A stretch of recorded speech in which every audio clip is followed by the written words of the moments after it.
স্বাগত দীপ্ত সংবাদে, সাথে আছি আমি নুজহাত রাহানুমা।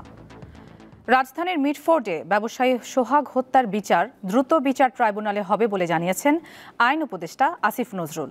শনিবার সামাজিক যোগাযোগ মাধ্যম ফেসবুকে এক পোস্টের মাধ্যমে এই তথ্য জানান তিনি। আইন উপদেষ্টা বলেন, রাজধানীর মিটফোর্ডে ব্যবসায়ী হত্যার ঘটনায় দায়ীদের বিরুদ্ধে মামলা দ্রুত বিচার ট্রাইব্যুনালে স্থানান্তর করা হবে। দ্রুত বিচার ট্রাইব্যুনাল আইন 2002 এর ধারা 10-এর অধীনে দ্রুত সময়ের মধ্যে বিচারের ব্যবস্থা করা হবে। ফেসবুক পোস্টে আসিফ নজরুল আরও বলেন, মিটফোর্ডের নারকীয় হত্যাকাণ্ডের দ্রুত বিচারে সরকার বদ্ধপরিকর। এই ঘটনার সঙ্গে জড়িত 5 জনকে ইতোমধ্যে গ্রেফতার করা হয়েছে। পুলিশ সর্বোচ্চ গুরুত্ব দিয়ে তদন্ত শুরু করেছে।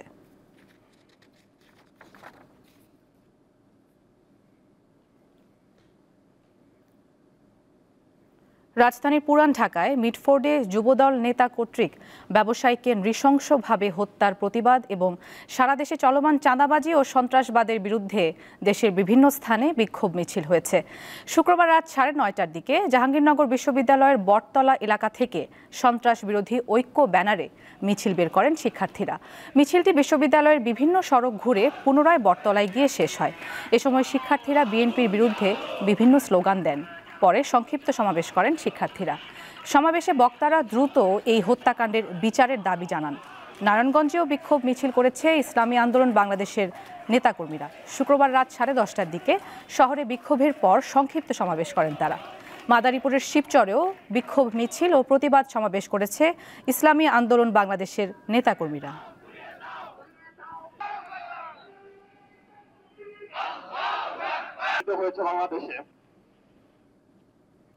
বৃষ্টি বন্ধ ও রোদ উঠায় দেশের বন্যা পরিস্থিতির উন্নতি হতে শুরু করেছে।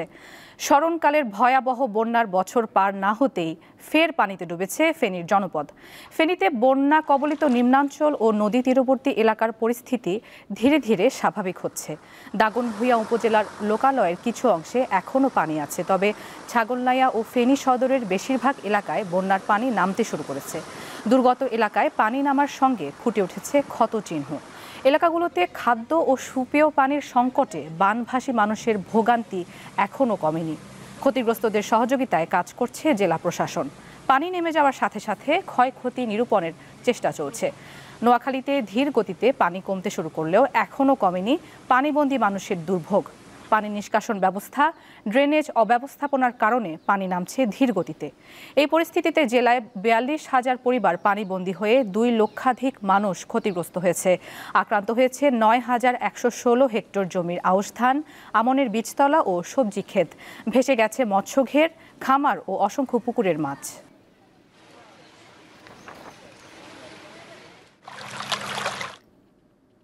ফেনীর বন্যা পরিস্থিতির খবর জানাতে আমাদের সাথে যুক্ত আছেন সহকর্মী আব্দুল আল মামুন। আমরা কথা বলছি তার সাথে। মামুন, বন্যার সার্বিক পরিস্থিতি আমাদেরকে জানাবেন।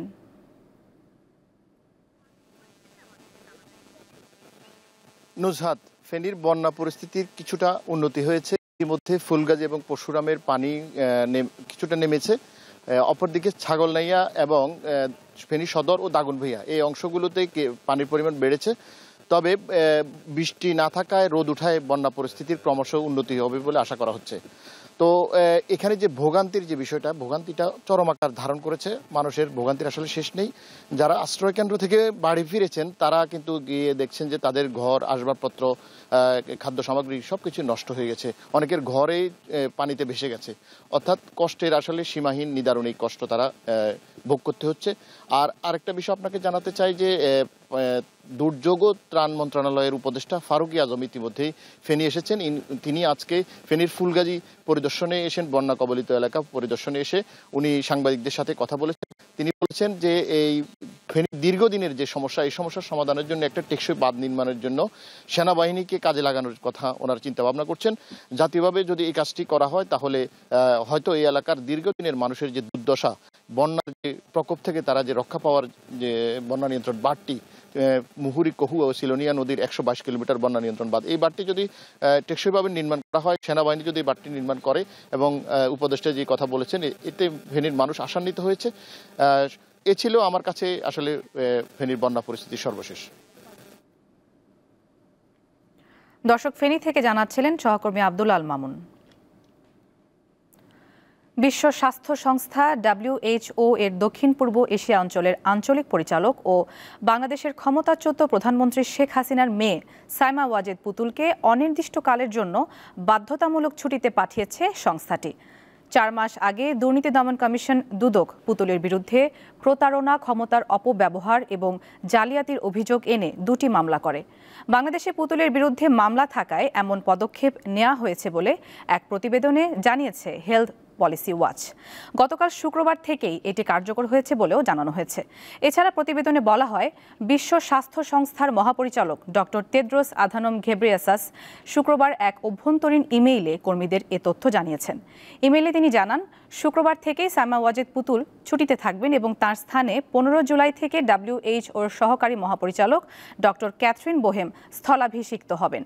2024 সালের জানুয়ারিতে বিশ্ব স্বাস্থ্য সংস্থার আঞ্চলিক পরিচালক হিসেবে কাজ শুরু করেন পুতুল। তবে তার এই নিয়োগ নিয়ে শুরু থেকেই বিতর্ক ছিল। অভিযোগ আছে তার মা শেখ হাসিনা তাকে এই পদে নির্বাচিত করতে অবৈধ প্রভাব খাটিয়েছেন।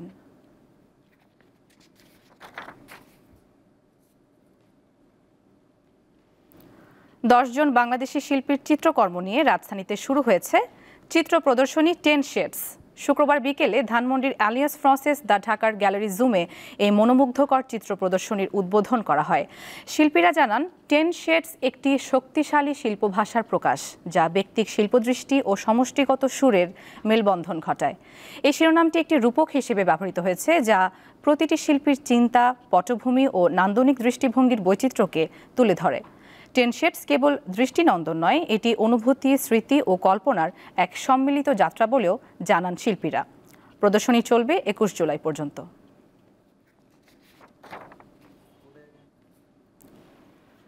ঠাকুরগাঁও ও সুনামগঞ্জ সীমান্তে বিএসএফের গুলিতে 2 বাংলাদেশি নিহত হয়েছেন। শনিবার ভোরে ঠাকুরগাঁওয়ের হরিপুরে বিএসএফের গুলিতে আসগর আলী নামের এক বাংলাদেশি যুবক নিহত হয়। পুলিশ জানায়, ভোরে হরিপুর ইউনিয়নের মিনাপুর বিওপির আওতাধীন মেইন পিলার 353 হতে 100 গজ ভারতের অভ্যন্তরে যান আসগর আলী। তখন তাকে লক্ষ্য করে বিএসএফ গুলি ছোড়ে। স্থানীয় লোকজন এসে দেখেন তার মরদেহ পড়ে আছে।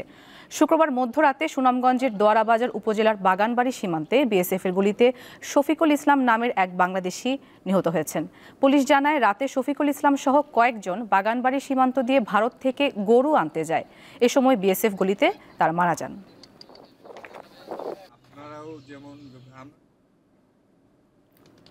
জুলাই আগস্ট হত্যাকাণ্ডের বিচার ও সংস্কার ছাড়া বাংলার জনগণ নির্বাচন মেনে নেবে না, এমনটাই বলছেন জাতীয় নাগরিক পার্টি এনসিপির আহ্বায়ক নাহিদ ইসলাম।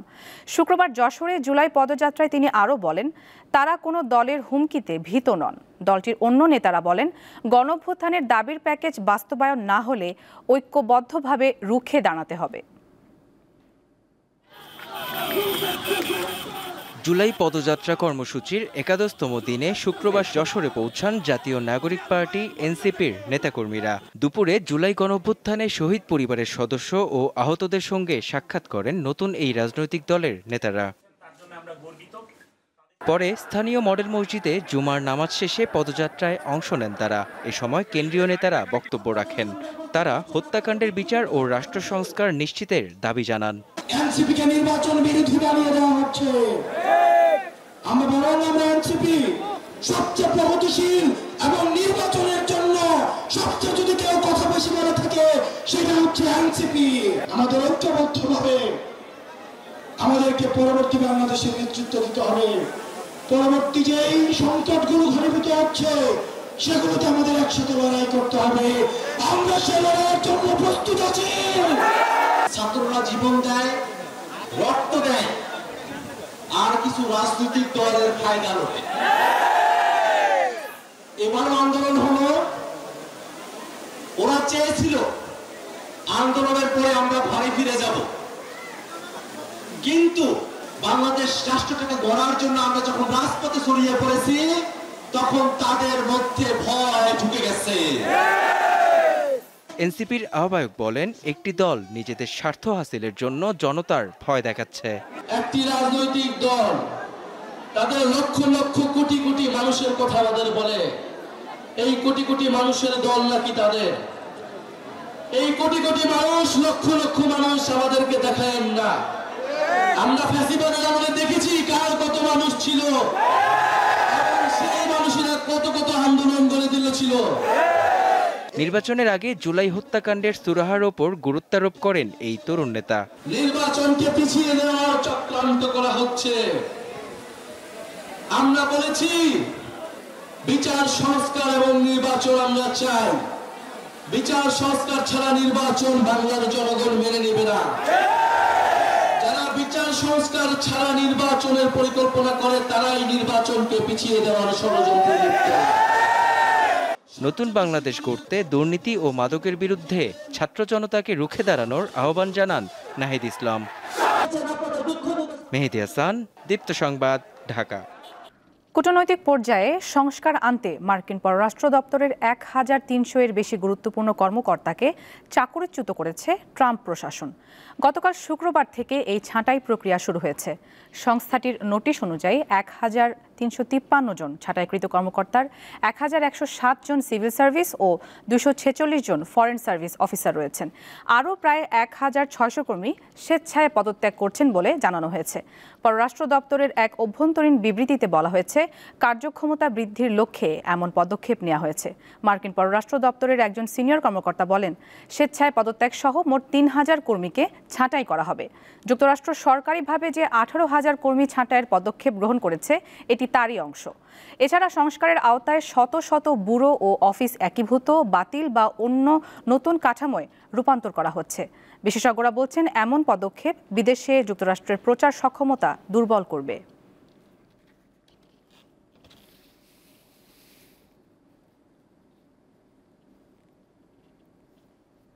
খেলার খবর।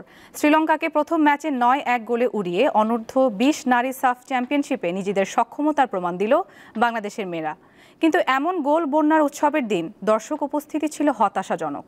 অবশ্য বাফুফের কর্মকর্তারা বলছেন, প্রথম ম্যাচের সাফল্যের কারণে পরের ম্যাচগুলোতে দর্শকরা মাঠে যাওয়ার উৎসাহ পাবে। বসুন্ধরার কিংস অ্যারেনায় আগুন ঝরিয়েছে বাংলার মেয়েরা, যার উত্তাপে ছিন্নভিন্ন হয়েছে শ্রীলঙ্কার কন্যারা। ৯-১ গোলের এমন জয় দলকে নিয়ে বেজায় খুশি কোচ পিটার বাটলার। গোল ৯টা হলো কি 10টা হলো, আমার কাছে সেটা বড় বিষয় নয়। আমি চেয়েছি মেয়েদের সঠিক কম্বিনেশন, যা আমি তাদের থেকে পেয়েছি। তবে এমন দুর্দান্ত জয়ের দিনে বসুন্ধরার কিংস অ্যারেনায় দর্শকদের উপস্থিতি ছিল হতাশাজনক। অফকোর্স খালি মাঠে খেলা হচ্ছে, এটা তো দেখতে অবশ্যই ভালো লাগছে না, এটা তো অবশ্যই খারাপ।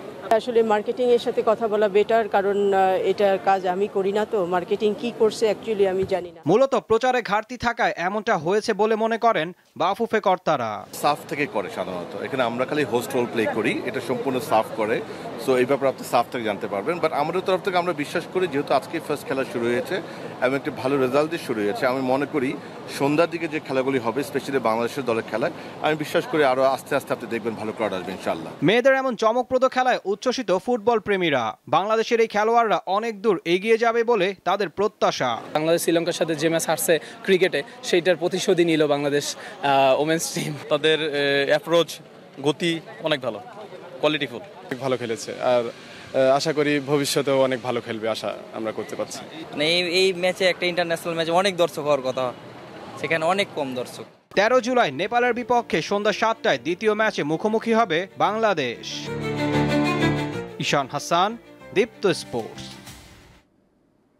দর্শক, শেষ করছি দীপ্ত সংবাদ। পরবর্তী আয়োজন বেলা 2টায় দেখার আমন্ত্রণ। এছাড়া তথ্য ও বিনোদনের অন্যান্য খবর পেতে যুক্ত থাকুন দীপ্তর ডিজিটাল প্ল্যাটফর্মগুলোতে। সবাইকে ধন্যবাদ।